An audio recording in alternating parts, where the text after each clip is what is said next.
Di awal season 2 episode 1 dan 2, kita melihat suasana pagi yang sangat indah di kolam air panas. Seorang wanita yang sedang ketakutan karena segerombolan laki-laki buaya langsung datang untuk mengintip di bawah kolam renang.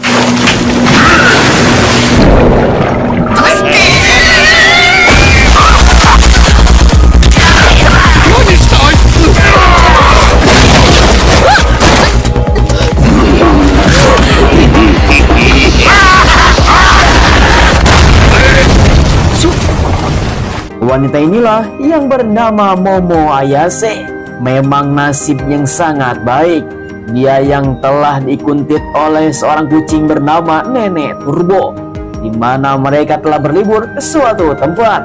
Nenek Turbo yang sekarang menyusup ke dalam tasnya Momo, dia pun telah ikut ke dalam kolam renang tersebut. Untung saja para petugas langsung datang dan memburu para laki-laki buaya.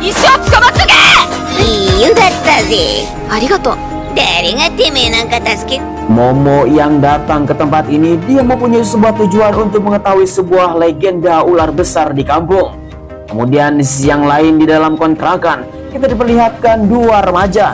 Dialah yang bernama Gigi dan seorang laki-laki yang selalu menemaninya. Dialah yang bernama Okarun. Mereka berdua adalah teman baiknya Momo Ayase. Sungguh tanpa diduga, tante-tante seram tiba-tiba saja datang ke rumahnya Gigi. Dialah yang bernama si Mami. Diduga si Mami adalah yang punya kontrakan. Karena Gigi di tempat ini dia sedang kontrak.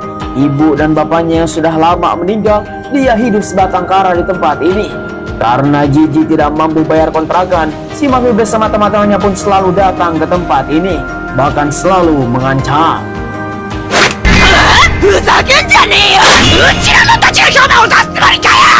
Si Mami bersama teman-temannya adalah dari keluarga Kaito. Bahkan dia telah dihormati di kampung ini. Setelah melakukan perbincangan, tiba-tiba saja seorang polisi langsung datang. Namun mereka semua telah takluk dengan keluarga Kaito. Ternyata para laki-laki inilah yang telah mengintip Momo Ayase sedang mandi di kolam renang, membuat suasana menjadi panik. Di sisi yang lain, kita diperlihatkan Momo yang datang ke sebuah kuil untuk bisa mengetahui sebuah legenda ular besar yang ada di kampung ini, yang disebut dengan Tsuchinoko. Namun ternyata ular tersebut terlihat seperti cacing tanah yang sudah menggeliat dan kering kerenteng, sehingga Momo pun tidak sesuai dengan ekspektasi. Guide-nya mengatakan ular tersebutlah yang telah menjaga kampung ini dari semua mara bahaya. Tetapi ular tersebut menginginkan tumbal seorang anak laki-laki setiap tahunnya. Namun itu hanyalah mitos belaka.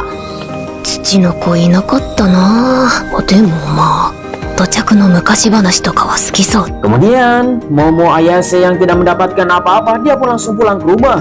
Dengan tercengang, Gigi dan Okarun sudah ditelanjangi oleh para laki-laki memakai kancut.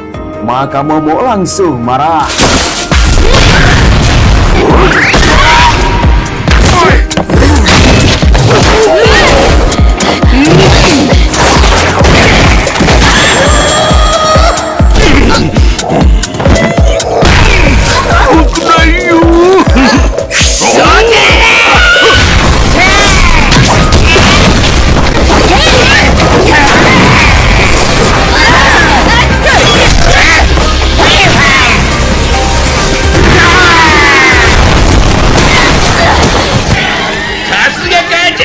Sungguh tanpa diduga, ternyata si Mami jago bertarung.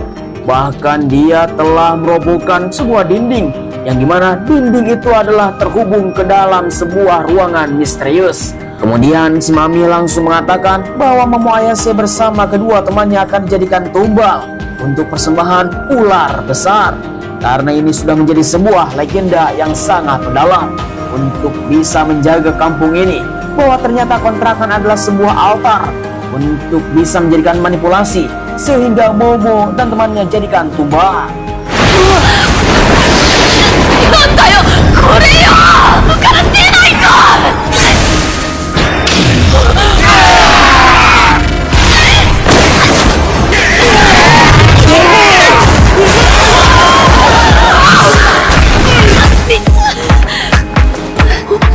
Situasi pun semakin genting ketika Momo, Ayase, Okarun, dan Jiji bersama si Mami telah terlempar ke dalam sebuah ruangan yang sangat misterius. Jiji yang telah terlempar dan jatuh ke dalam jurang, tiba-tiba saja dia telah datang kembali bersama ular besar.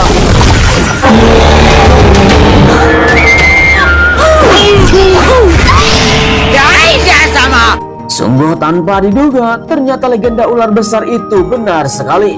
Namun keluarga Kaito malah menjadikan sebuah persembahan. Namun Okarun pernah membaca sebuah buku, itu adalah bukan dewa, tetapi cacing uma dari gurun yang selalu memakan manusia. Dan semuanya telah salah paham. Tetapi si Mami malah memberikan sebuah ritual sehingga mencolok dan dimakan.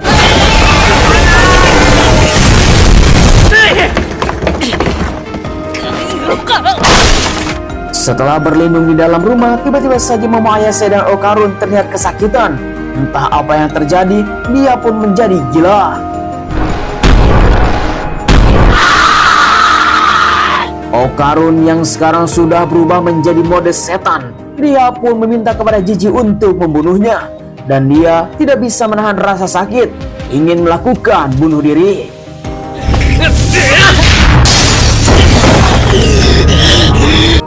Jiji yang terus saja berusaha menolong Okarun dan Momo, Ayase, di mana mereka sudah tidak sadarkan diri, terus melakukan lantur sehingga Jiji pun kewalahan.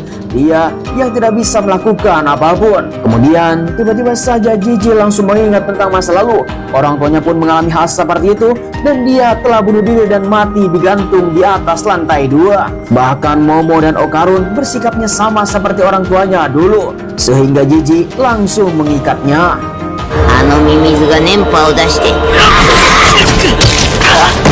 Ternyata rasa ingin mati dan bunuh diri disebabkan oleh gelombang psikis yang telah dipancarkan oleh si cacing, sehingga Jiji yang terus berusaha untuk menyelamatkan Okarun dan Momo.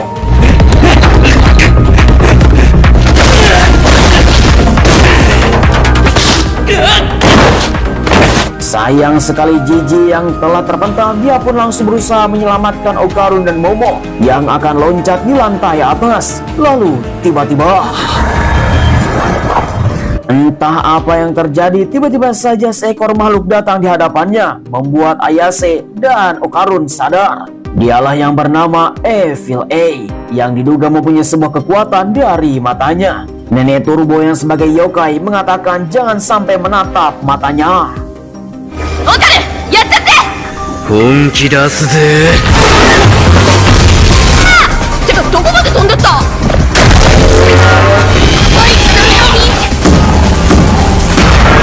Dengan seketika dari tatapan mata si iblis, di mana Jiji telah melihat segerombolan anak yang sedang menari, dan ada seseorang anak yang sedang dikurung.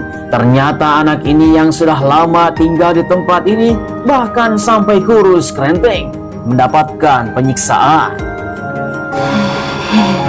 Kemudian suatu ketika terjadilah sebuah bencana yang sangat besar, di mana anak laki-laki itu sudah disiapkan untuk jadikan tumbal sebagai santapan cacing dewa untuk menyelamatkan bencana besar ini. Singkat cerita, setelah bencana mereda, terlihat anak laki-laki itu yang sudah gosong terbakar. Ternyata dia yang sekarang sudah menjadi setan. Ketika semua anak laki-laki menatap matanya, orang tua yang ada di sampingnya telah mati. Entah apa yang telah terjadi, yang jelas mereka menginginkan rasa ingin mati dan bunuh diri. Kemudian suatu ketika di mana anak itu langsung menghibur untuk bisa menenangkan semuanya, tetapi semuanya telah mati. Kemudian keluarga Kaito yang telah dipimpin oleh si Mami membawa semua anak-anak untuk dijadikan tumbal kembali. Bahkan dikurung seperti layaknya mereka telah mengurung anak tersebut. Namun sayang sekali anak ini yang sudah menjadi setan tidak bisa menyelamatkannya.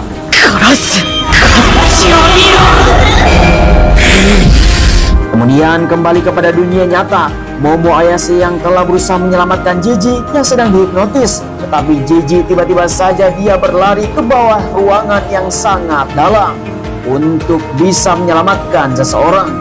Singkat cerita, Jiji yang berada di tempat tersebut, dia pun membuka sebuah gerbang anak yang ada di dalam pikirannya sekarang sudah menjadi tengkorak. Dan dia pun langsung meminta maaf apa yang telah terjadi. 姿は変わってもいやねえ、てめえは何も分かってねえ。一体何なのこれ。 Kemudian tiba-tiba saja mereka berdua langsung terpental, terlihat sebuah cairan berwarna oranye. Dan diduga itu adalah air liurnya si cacing yang sedang dikeluarkan untuk bisa menangkap mereka berdua. Namun di mana Okarun yang sudah tidak berdaya. Kemudian ketika Momo akan pergi, tiba-tiba saja Jiji telah kerasukan.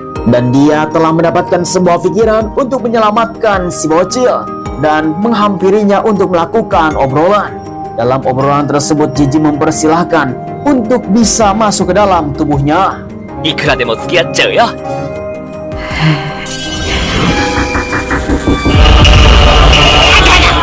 言ったろが。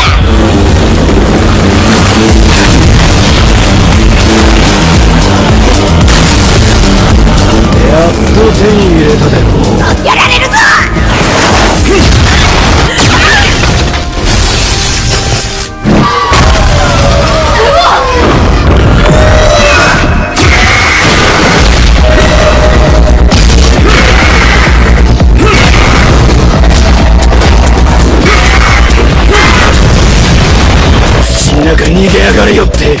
Sungguh tanpa diduga, Evil A sudah berada dalam tubuhnya Jiji.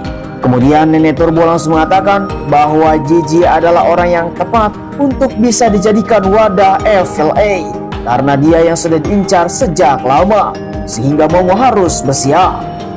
腹くくれよ、モモ。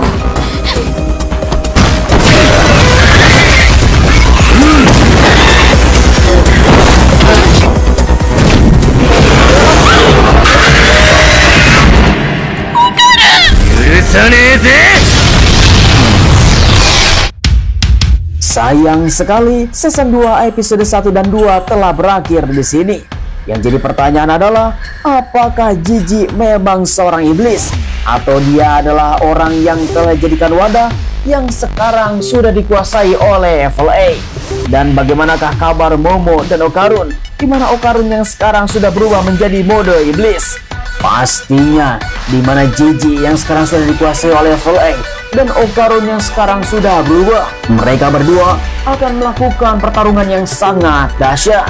Bagaimanakah dari pertarungan tersebut? Pastinya kita akan saksikan di episode selanjutnya. Jangan sampai ketinggalan.